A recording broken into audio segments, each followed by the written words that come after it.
வணக்கம் நண்பர்களே. தமிழக தேர்தல் களம் சூடுபிடிக்க துவங்கி இருக்கிறது. இன்னும் 2 நாட்களில் தேர்தல் நடைபெற இருக்கிறது. தமிழகத்துல முக்கியமான கட்சிகள் எல்லாம் தேர்தல் களத்துல வாக்கு சேகரிப்புல ஈடுபட்டு கொண்டிருக்கிறாங்க. இந்த நேரத்துல நான் ஒரு முக்கியமான கருத்தை வாக்காளர்கள் முன் பகிர்ந்து கொள்ள விரும்புகிறேன். பல சினிமா பிரபலங்கள் அவர்களுக்கு தமிழகத்தில் மாத்திரம்தான் அரசியல் ஆசை வருகிறது. எம்ஜிஆர் அவர்களுக்கு கட்சி துவங்க வேண்டிய ஆசை வரவில்லை, கட்சி துவங்க வேண்டிய கட்டாயம் வந்தது. புரட்சி தலைவர் எம்ஜிஆர் அவர்களை ஒப்பிடுவது என்பது தவறு. ஆனால் பல்வேறு சினிமா பிரபலங்கள் அவர்களது செகண்ட் இன்னிங்ஸ் என்று சொல்வது போல அவர்கள் திரையுலகத்திலிருந்து சினிமா உலகத்திலிருந்து அரசியல் உலகத்திற்கு வருகிறார்கள். அப்படி வந்தவர் தான் நடிகர் விஜய்.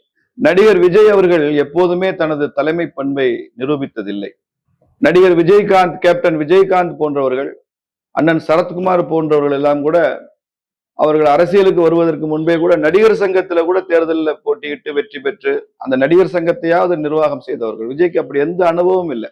முறையான தேர்தலை எந்த இடத்திலும் எந்த போரத்திலும் அவர் சந்தித்ததும் இல்லை.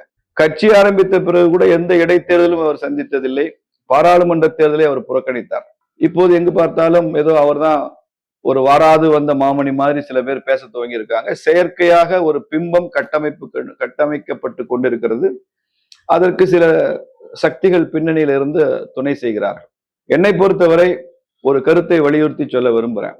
நடிகர் விஜய் அவர்களுக்கு அவரது கட்சிக்கு நாம் செலுத்துகிற வாக்கு என்று யாராவது நினைத்தால் அது வீணான வாக்கு தான். எப்படி நோட்டாவுக்கு போடுற ஓட்டு அது வேஸ்டோ வீணோ, அதே மாதிரிதான் நடிகர் விஜய்க்கு அவரது கட்சிக்கு போடுற ஓட்டு வீணா.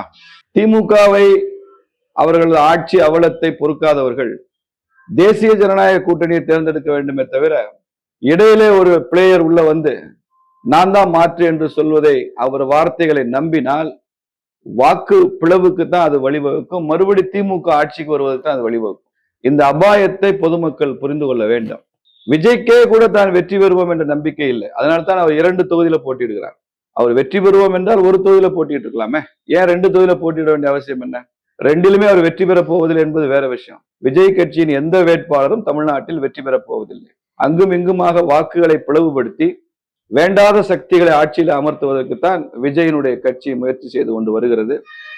இதை தவிர்க்க வேண்டும். ஏதோ இளைஞர்களுடைய ஒரு அவதார புருஷர் மாதிரி அவரை சித்தரிக்க முயல்கிறார். அப்படிலாம் இல்லை. களத்துல நான் பார்க்கிறேன், லட்சக்கணக்கான இளைஞர்கள் தேசிய ஜனநாயக கூட்டணியில இணைந்து கொண்டிருக்கிறார்கள். அதற்காக களப்பணி ஆற்றுகிறார்கள். பல இடங்கள்ல வாக்கு செலுத்த தானாக முன் வந்து கொண்டிருக்கிறார்கள்.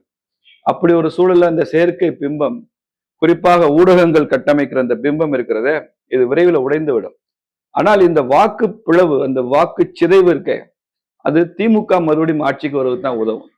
நாங்கள் விரும்புகிற வேட்பாளர் விஜய் என்று நினைத்து யாராவது வாக்களித்தால், நீங்கள் விரும்புகிற விஜய் அவர் ஆட்சிக்கு வர மாட்டார், வெற்றி பெற மாட்டார். நீங்கள் விரும்பாத திமுக அந்த இடத்திலே வெற்றி பெறுகிற வாய்ப்பு இருக்கிறது என்பதை நான் சொல்ல கடமைப்பட்டிருக்கிறேன். அதனால திமுகவுக்கு மாற்று தேசிய ஜனநாயக கூட்டணி தான், திமுக கூட்டணிக்கு மாற்று தேசிய ஜனநாயக கூட்டணி தான் என்பதை வலியுறுத்தத்தான் நான் இந்த கருத்தை உங்களிடம் சொல்கிறேன். அதனால சிந்தித்து செயல்பட வேண்டும்.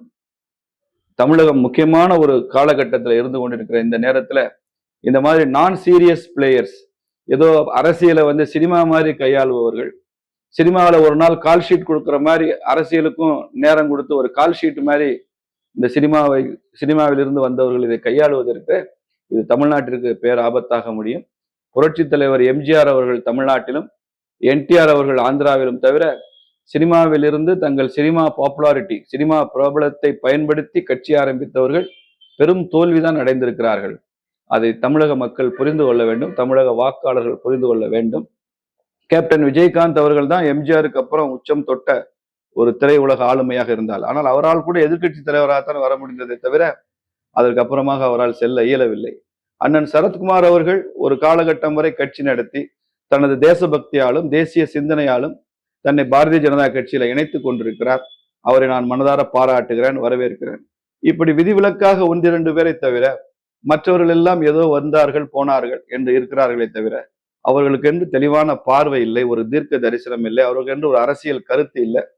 they want to convert their cinema popularity, their film popularity as a political popularity. அந்த கன்வர்ஷன் முயற்சியில் ஈடுபட்டு அதை டெஸ்ட் பண்ணி பார்க்குறாங்க. அதற்கு நீங்கள் யாரும் உடந்தையாக இருந்து ஒரு தவறான முடிவுக்கு நீங்கள் ஒத்துழைக்க கூடாது. வேண்டாம் இந்த விசில் என்பதுதான் எனது கோரிக்கையாக உங்களிடம் சொல்லிக் கொள்கிறேன்.